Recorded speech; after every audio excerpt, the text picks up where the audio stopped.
Good morning आप सभी को। आज की क्लास सिंपल इंटरेस्ट के क्लास नंबर 4 और ये चौथा पार्ट सिंपल इंटरेस्ट का लास्ट पार्ट है। इसमें बचे हुए 3 तरह के क्वेश्चन और हैं, 2-3 प्रकार के क्वेश्चन और बचे हैं। ये 2-3 प्रकार के क्वेश्चन को कराने के साथ साथ आज आपका ये सिंपल इंटरेस्ट चैप्टर समाप्त हो जाएगा। इसके लास्ट में आपको कुछ प्रश्न दिए जाएंगे। सभी प्रश्नों को आपको हल करना है। हल करने से क्या होगा कि पूरे जो चैप्टर को पढ़ाया गया है उस पूरे चैप्टर का रिवीजन हो जाएगा और आप उसे पूरे चैप्टर को हल करने में आपको आसानी हो जाएगी।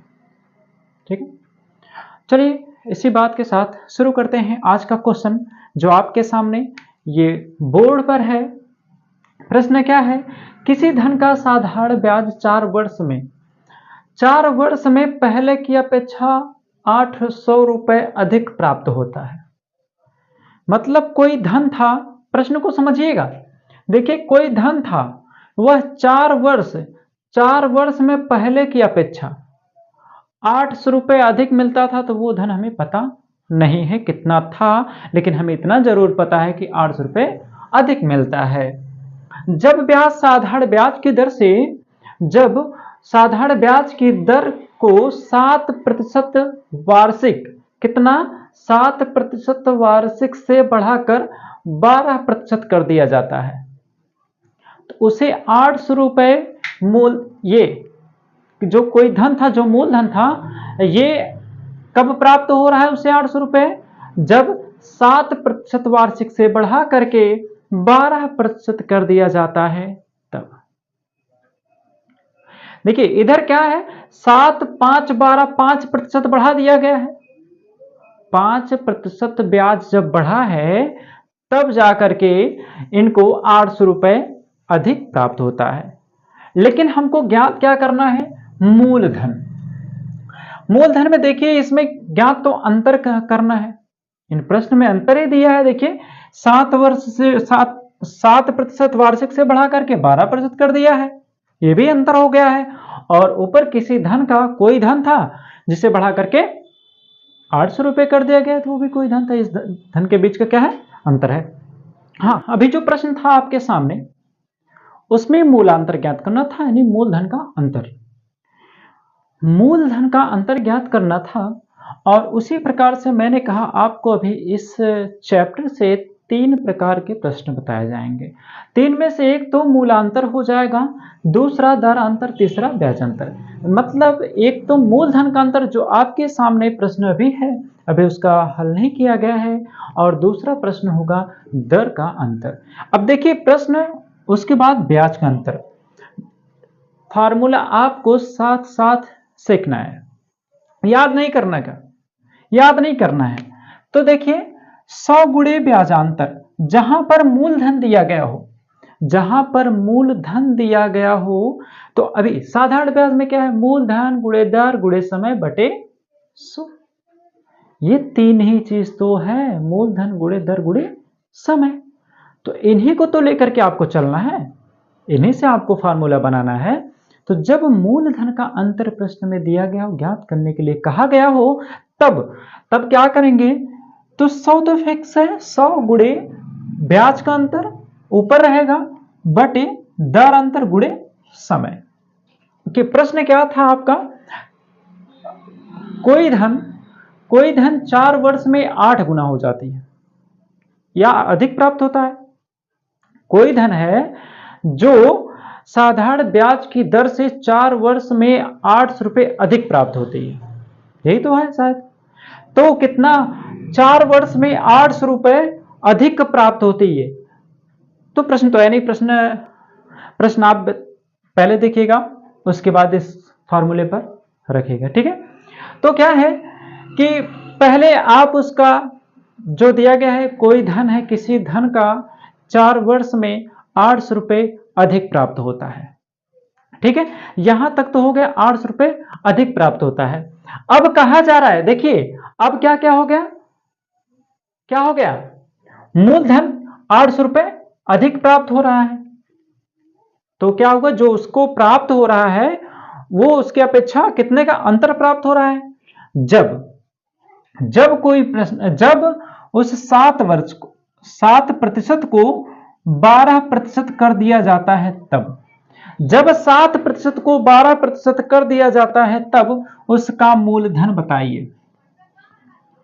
ठीक है, अब देखिए रखना कैसे है, मूलधन तो ज्ञात करना है। प्रश्न है किसी धन को 4 वर्ष में, किसी धन का 4 वर्ष में 800 रुपए अधिक प्राप्त होता है, तो उसका दर 7% से बढ़ा करके 12% कर दिया जाता है, तब उसका मूलधन ज्ञात कीजिए। देखिए किसी धन का मूल अंतर कितना है, 800 रुपए। मूलधन अंतर कितना है, 800 रुपए का, क्योंकि कोई धन है उसका 800 रुपए अधिक प्राप्त हो रहा है।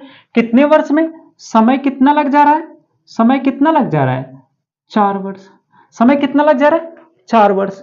अब उसके बाद फिर उसके ब्याज का अंतर क्या हो जा रहा है, दर का अंतर। ब्याज का अंतर तो 800 रुपए हो गया, समय 400 हो गया, 4 वर्ष हो गया, ये 4 वर्ष हो गया। अब दरांतर कितना हो रहा है, दर हो रहा है 7% से बढ़ा करके 12% हो जा रहा है, तो इसका अंतर कितना आ गया, 5% का। ठीक है, तो उसका मूलधन ज्ञात कीजिए। मूलधन के लिए फार्मूला आपके सामने रखा हुआ है, तो क्या हो जाएगा, मूलधन बराबर 100 गुणे ब्याजांतर कितना निकला है, 800। क्योंकि ब्याज ही तो वही जो मूलधन था उसका जो बढ़ा करके प्राप्त हो रहा है वही तो ब्याज होता है। आप साधारण ब्याज की पहले ही क्वेश्चन में आप पढ़ चुके हैं, आपको ये पहले ही बता दिया गया है कि मूलधन क्या होता है, ब्याज क्या होता है, दर क्या होता है, समय क्या होता है। तो देखिए हो गया। अब दरांतर इसका कितना है, दर में अंतर कितने का हो जा रहा है, 5 का। समय कितना हो जा रहा है, 4 वर्ष का। यह आपके सामने है। ठीक है, अब देखिए काटिए इसको, 5 से काटेंगे, 5 दूनी 10, 2 बचा, ये 20 हो गया। समझ में आ रहा है, ये 20 हो गया, 4 पंचे 20 हो गया, तो बचा गया 5 गुणे 800, 8 पंचे 40, 8 पंचे कितना हो गया, 40, और 2 जीरो आप इसका इसमें बढ़ा लीजिए, यह आपका प्राप्त हो गया आंसर। तो इनका मूलधन कितना था, 4000 रुपए था, जिसे 4 वर्ष में बढ़ाने पर इसको 800 रुपए अधिक प्राप्त होता था। ठीक है, ये देखिए इस तरह से है, ये मूलांतर का प्रश्न हो गया। अब इसी प्रकार से दरांतर का प्रश्न होगा। चलिए देखते हैं एक नेक्स्ट क्वेश्चन, दरांतर पर कैसा लगेगा, यानी दर का अंतर कैसे ज्ञात करना है। ठीक है, इस प्रश्न में राम ने 2 व्यक्ति को अलग अलग, प्रत्येक को 12,000 3 वर्ष के लिए, जो 12,000 रुपए है, 12,000 रुपए 3 वर्ष के लिए उधार देता है। 12,000 रुपए 3 वर्ष, 12,000 रुपए 3 वर्ष के लिए उधार देता है। यदि समय समाप्ति पर उसे दोनों से जो ब्याज प्राप्त हो रहा है, उसे 1,000 रुपए का अंतर है। दोनों से जो ब्याज प्राप्त हो रहा है उसमें क्या है, 1,000 रुपए का अंतर है। तो दोनों व्यक्तियों की ब्याज में दर अंतर बताइए। तो दर अंतर के लिए देखिए ये फार्मूला आपके सामने लिखा हुआ है, दर अंतर। दर देखिए, जब आप साधारण ब्याज का फार्मूला पढ़े थे तो यही था, मूलधन गुणे दर गुणे समय बटे 100। जो ज्ञात करना होता था उसके बराबर में बाकी सभी चले जाते थे बटे और गुणे में। तो वैसे ही इस फार्मूले को बनाने के लिए जब ब्याज ज्ञात करना होगा, ब्याज अंतर ज्ञात करना होगा, तो ब्याजांतर बराबर क्या, ब्याजांतर बराबर हो जाएगा 100 गुणे। अब देखिए ब्याज अंतर, तो दरांतर बराबर क्या ज्ञात करना है, दरांतर बराबर हो गया 100 गुणे ब्याजांतर। तो दरांतर ज्ञात ही करना, दरों में अंतर, तो दरांतर ज्ञात करना है तो 100 गुणे ब्याज में अंतर बटे, अब तो मूलधन दिया है तो मूलधन गुणे समय। प्रश्न में जो जो दिया है उसे आप फार्मूले में लिख लेंगे, जो ज्ञात करने के लिए दिया है उसको बराबर में कर लेंगे। ठीक है, तो इसमें दरांतर देखिए ज्ञात करना है, दरों में अंतर बताना है तो दरांतर ज्ञात करना है। ब्याज अंतर इसमें कितना हो रहा है, ब्याज में अंतर इसमें कितने का हो रहा है, देखिए ब्याज में अंतर कितने का हो रहा है, 1000 रुपए का हो रहा है। देखिए जो ब्याज प्राप्त हो रहा है 1000 रुपए का अंतर हो जा रहा है, 100 गुणे 1000 ब्याज अंतर हो गया, आर बराबर है दरांतर बराबर। ठीक है, अब मूलधन कितना है, मूलधन कितने पर दिया गया था, 12,000 रुपए पर।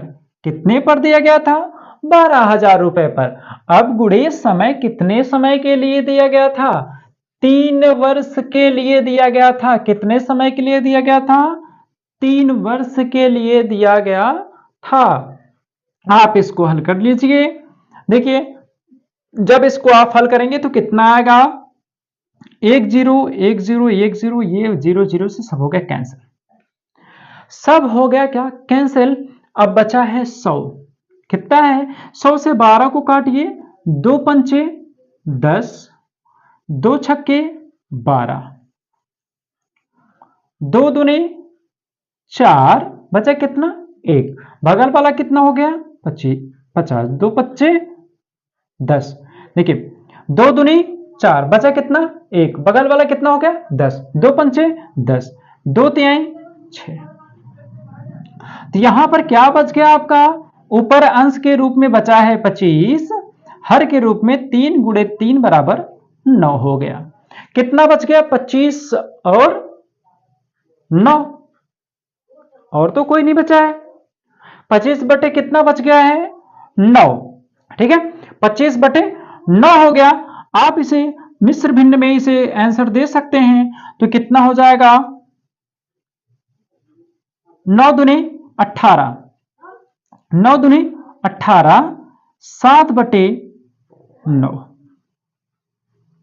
9 दूनी 18 7, 25 बटे 18 7 25 बटे का 9, ये रहा आपका आंसर। ठीक है, ये दो आंसर आपके सामने हैं, यहां पर भी आप छोड़ सकते हैं, अगर ऑप्शन में ये मिल जाए तो इसे भी, नहीं तो ऑप्शन में इसे भी आप कर ही लीजिएगा।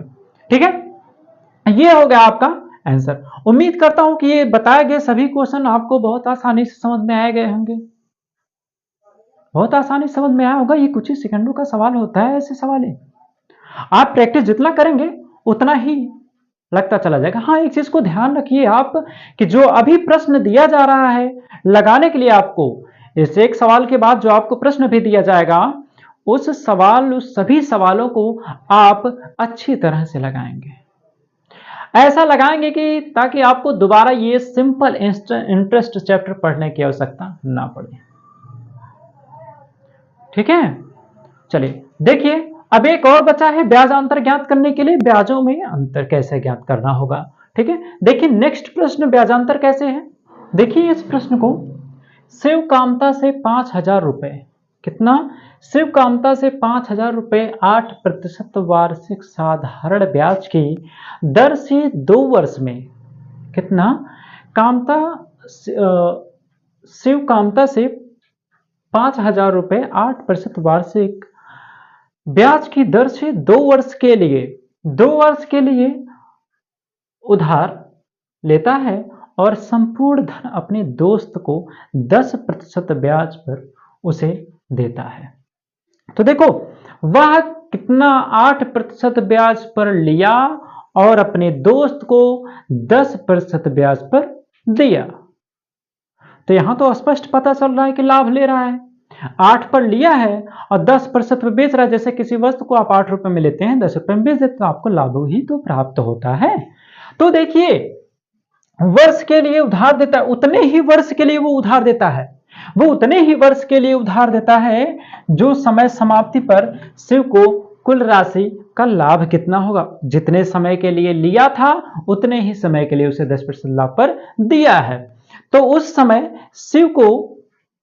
शिव कामता से उधार ले रहा है ना, तो जो शिव को कितना लाभ प्राप्त होगा, तो कितना लाभ प्राप्त होगा, तो ये जो उनका ब्याज प्राप्त हो रहा है उन ब्याज का क्या है, अंतर ही तो होगा। जो ब्याज प्राप्त हो रहा है, लाभ प्राप्त हो रहा है ना, जो ब्याज है उसमें से जो लाभ प्राप्त होगा उसमें कितने का अंतर प्राप्त हो रहा है। जब 8% पर लिया था कितने पर हो रहा था, और 10% पर लेगा तो कितने का अंतर प्राप्त हो जाएगा। ठीक है, तो इस पे रखिए आप ब्याज अंतर जो है, ब्याज अंतर बराबर मूलधन कितना है, कितना लिया है 5,000 रुपए पर, कितने हजार रुपए पर लिया है, अब 5,000 रुपए पर दर अंतर क्या है, दर अंतर। दर में अंतर कितने का हो जा रहा है, दर में अंतर कितने का हो जा रहा है, 8% पर लिया है और 10% पर दिया है। तो दर में कितने का अंतर हो जा रहा है, 2 का। समय कितना है, 2 वर्ष का, बटा कितना 100। ब्याज अंतर लाभ इससे प्राप्त हो जा रहा है। देखिए 2 जीरो कट गया, अब बचा कितना, 2 दूनी 4, 4 पंचे 20, 4 पंचे कितना 20 और 1 जीरो यहां पर बचा हुआ है, तो ये हो गया आंसर इसका। इसे कितने का ब्याज अंतर कितना प्राप्त हो रहा है, 200 रुपए का अंतर प्राप्त हो जा रहा है। ठीक है, बस ऐसे ही सिंपल तरीके से आप सभी प्रश्न को आप आसानी से लगा सकते हो। अब आपके सामने दिए जाएंगे सभी चैप्टर के क्वेश्चन, सभी चैप्टर के क्वेश्चन अभी आपको दिए जाएंगे। जिस चैप्टर के सभी चैप्टर नहीं, इस चैप्टर से सभी क्वेश्चन आपको दिए जाएंगे ताकि आप इसका प्रैक्टिस कर सकें। और हाँ, इसे देने से पहले एक बच्चे का कमेंट आया था कि सर पहला क्वेश्चन समझ में नहीं आया है, तो देख लीजिए पहला क्वेश्चन क्या है जो आपको समझ में नहीं आया है। जो प्रश्न आपको नहीं समझ में आया था, अगर मान लीजिए कोई साधारण ब्याज हो, किसी धन का साधारण ब्याज 8 वर्ष के लिए दिया गया हो, कितने के लिए, 8 वर्ष में वो दिया गया हो और वह 8 वर्ष में 3 गुना हो जाता हो, 3 गुना 4 गुना जो भी आपकी इच्छा मान लीजिए।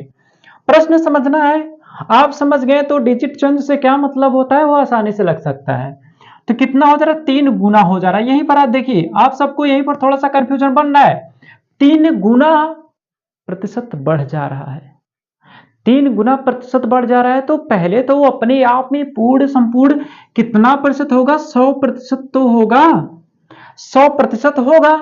अब ये अगर 100% एक अपने आप में पूर्ण होता है तो 100% होता है, और इसी में अगर 200% की बढ़ोतरी कर दी जाए, 200% की बढ़ोतरी कर दी जाए तो 300% होगा कि नहीं, बताइए हाँ या ना।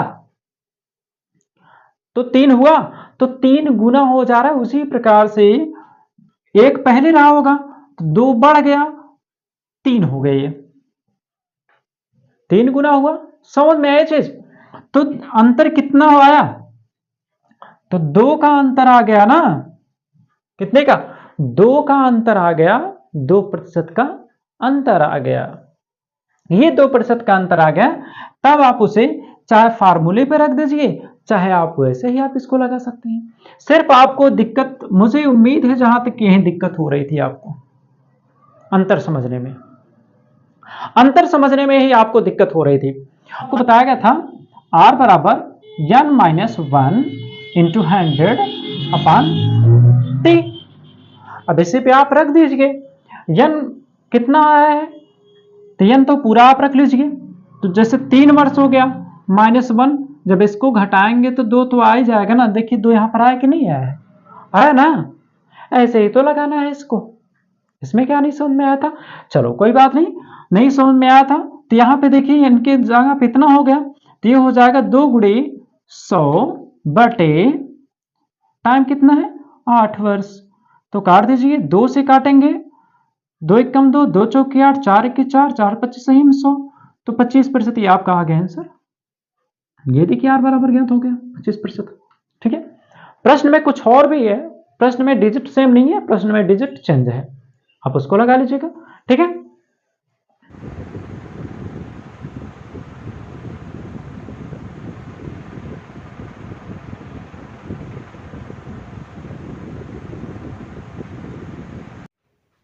देखिए चैप्टर के लास्ट में आपको 9 क्वेश्चन दे दिए गए हैं, 9 प्रकार के क्वेश्चन। सभी क्वेश्चन अपने आप में अच्छे खासे क्वेश्चन हैं और सभी क्वेश्चन अलग अलग तरीके से लगाए जाएंगे। जितने भी पढ़ाए गए हैं, जितने भी टॉपिक से एक एक क्वेश्चन है।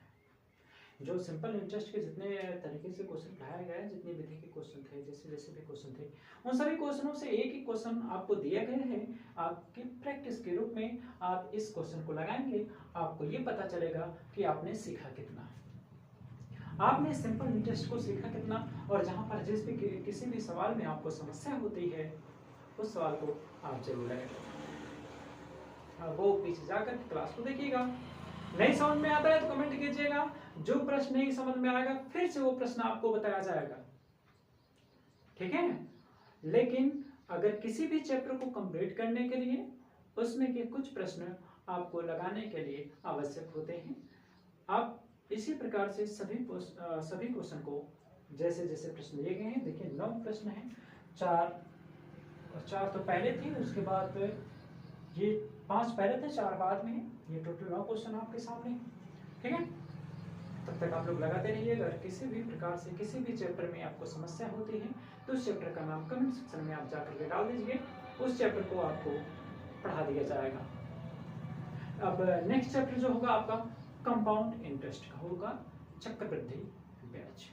ठीक है, तब तक आप लोग घर कीजिएगा, मिलेंगे नेक्स्ट क्लास में कंपाउंड इंटरेस्ट में।